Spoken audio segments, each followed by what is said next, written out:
Сегодня День защиты окружающей среды. Я сотрудник исторического парка Виктор Борисов.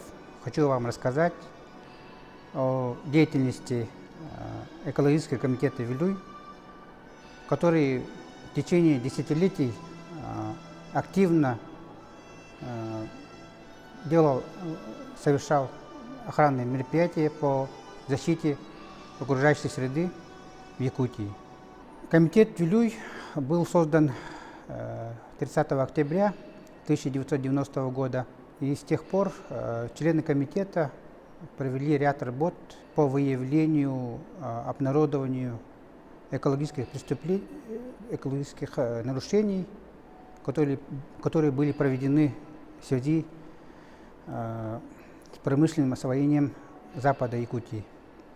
Из истории известно, что после войны в Советском Союзе было создано атомное оружие, которое позднее стало использоваться в минных целях.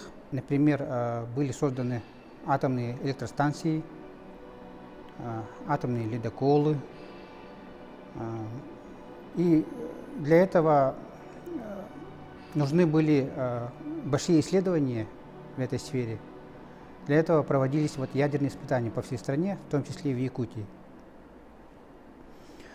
Большая часть этих испытаний прошла в Мининском районе и на территории Нюрбинского района, который известно под названием Картон-3.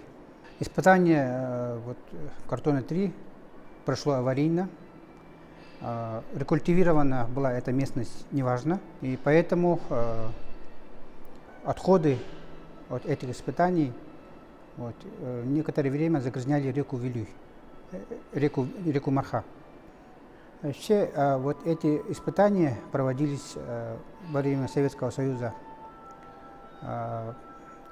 не оглашались, в тайне проводились, и стали известны в результате деятельности экологов и общественных деятелей в конце 80-х. Эту местность несколько раз исследовали члены комитета Вилюй, в том числе и Иван Семенович Бурсов, Петр Николаевич Мартынов, которые были на этом месте и провели тщательные исследования. Было доказано, что эта местность сильно загрязнена, там погиб лес, почва была сильно загрязнена плутонием. Загрязнение, например, превышает почву Нагасаки 20 раз.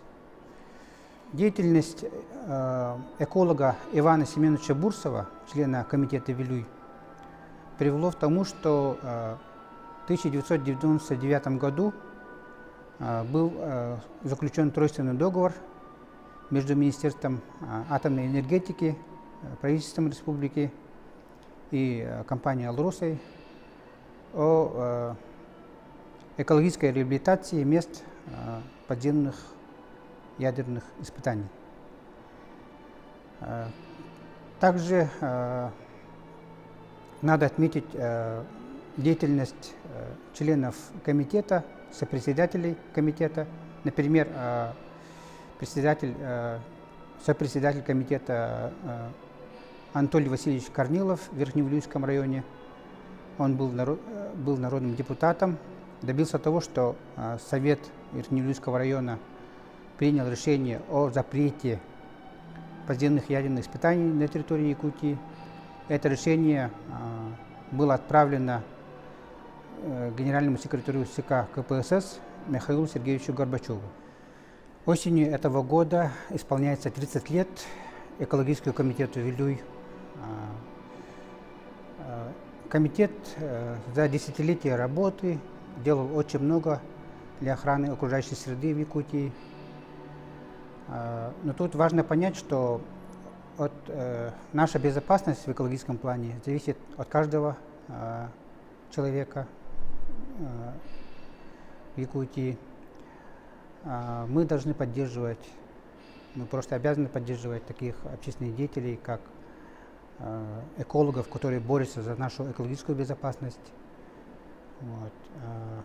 Таких людей, как, например, Иван Семенович Бурсов. Надеюсь, что сегодняшняя тема была для вас интересна и содержательна. Спасибо за внимание. До свидания.